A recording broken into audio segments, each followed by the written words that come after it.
If you're an investor and you don't have a lot of cash, then Maple Heights and any city in Cleveland, Ohio that has point of sale violations, stay away from it.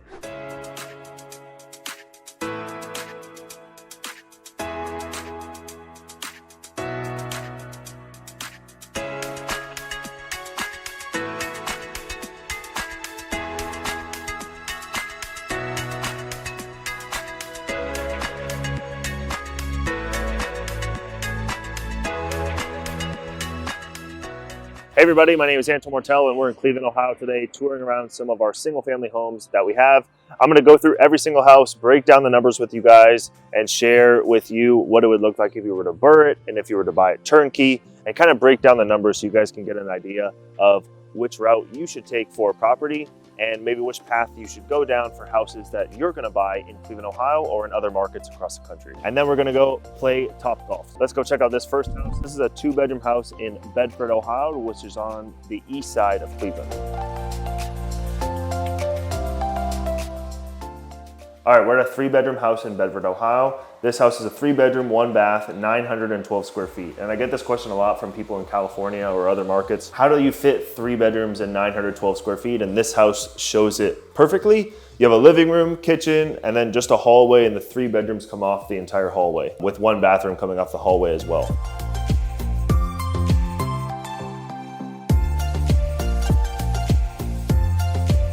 So yes, it is tight, yes, it is small, but it is cozy and it could fit, you know, people that want to live in 3 bedrooms or maybe 2 bedrooms in an office space. In this house, we're putting a new kitchen, new bathroom, new flooring, a new carpet in the bedrooms.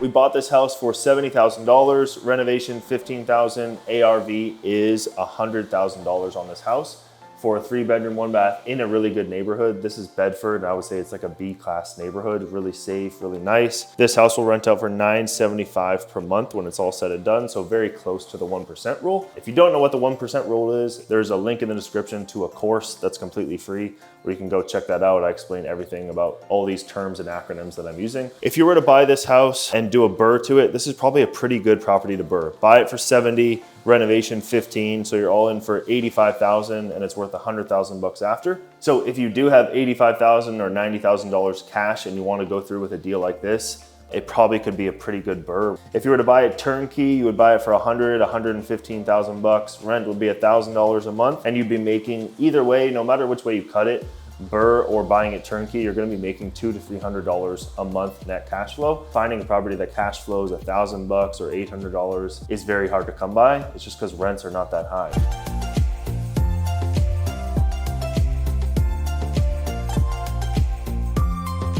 So as you can see, this property is probably 80% complete. They still have to do some work in the bathroom, but this property is pretty close to being done. Let's head over to the next house.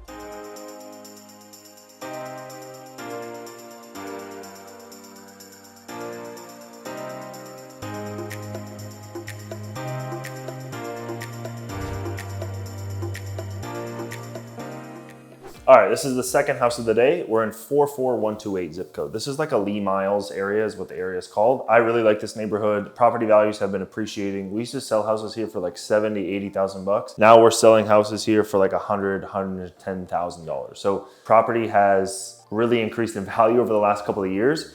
There's a new Amazon warehouse. You're close to Cleveland Clinic. You're close to downtown. It just has a lot of things going for it. And it's pretty low crime. As you can see, the street is really nice. Houses are well maintained, and you're also in Cleveland proper. You're not in one of the suburbs, but you're close to the suburbs. The benefit of that is low property taxes and no point of sale violations. So way less city involvement, way less red tape. We bought it for 50 grand, renovation $20,000. This is gonna get you new flooring, new kitchen, new bathrooms.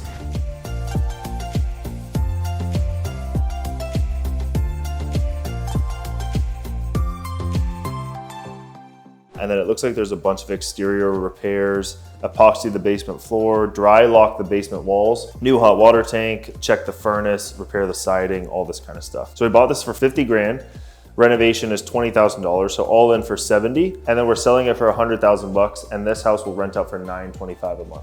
To do it both ways, to burr the property, you'll need $70,000 cash, so you have that, fantastic. You can buy this house, renovation for $20,000. If you have a good crew that can do the the dry lock, which is probably the biggest expense on this whole repair budget. Dry locking a basement can be like $5,000 to $10,000 if you have to do a full dry lock on all 4 walls. It could be a good house to do a burr on if you have $70,000 cash, because the renovation's light, it's quick and easy. There's not like difficult items on the repair list. The only thing that's difficult is gonna be dry locking the basement walls.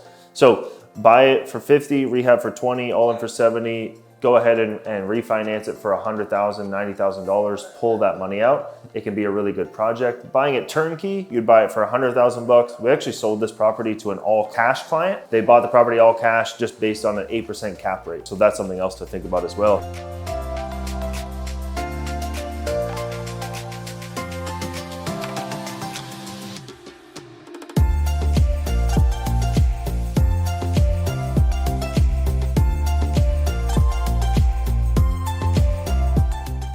So buy a turnkey for $100,000, make $200 to $300 a month after financing. The cash out of pocket is only gonna be like $23,000.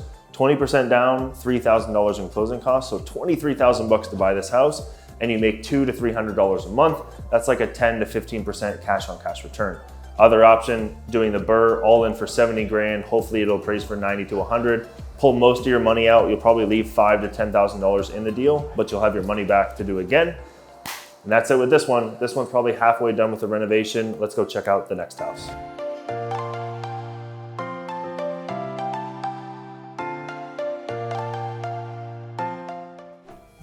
All right, we just pulled up at this house we're buying in about a week and a half. It's currently occupied. We're waiting for the tenant to leave. As soon as they get out, we'll buy the house and begin the renovations.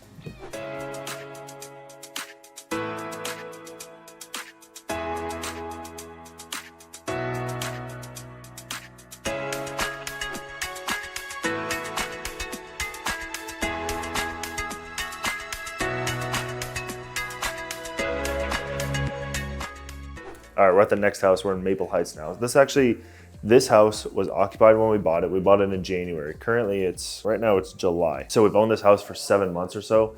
It took like 6 months to get the tenant out because they had a lease. So we got the tenant out. This house actually came to me from one of my clients.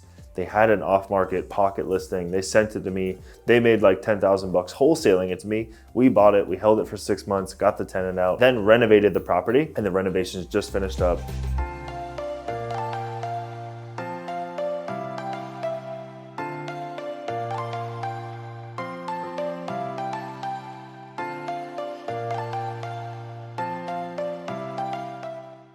We just have a big surprise item came up with the POS, what I've been talking about a lot, the point of sale inspection. Because this is Maple Heights and not the city of Cleveland, this is Maple Heights. So they have these point of sale inspections, which are ridiculous. The city comes and tells you what you have to do and what you have to replace. Even though we did a whole new driveway, there's some other weird stuff where we have to have all the downspouts connect to the sewer line. So that's what we're doing now. We got a bid for $20,000 to do that.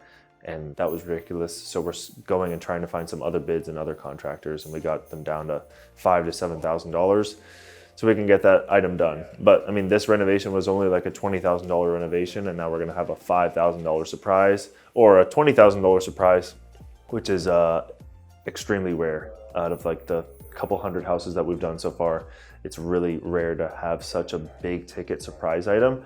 And the only reason why it came up is because we're dealing with these city inspections and city inspectors. So it's something for you guys at home. When you guys are going and looking at investing in certain neighborhoods, look up how much city involvement there is. Is there a rental inspection, point of sale inspection, all these kinds of things, because the city's gonna come and really hit you hard, especially in St. Louis is the other market that has a lot of city inspection and city involvement in houses and real estate. It also takes more cash. All right, so let me explain this. So if you buy a house for 50 grand, it's a $20,000 renovation.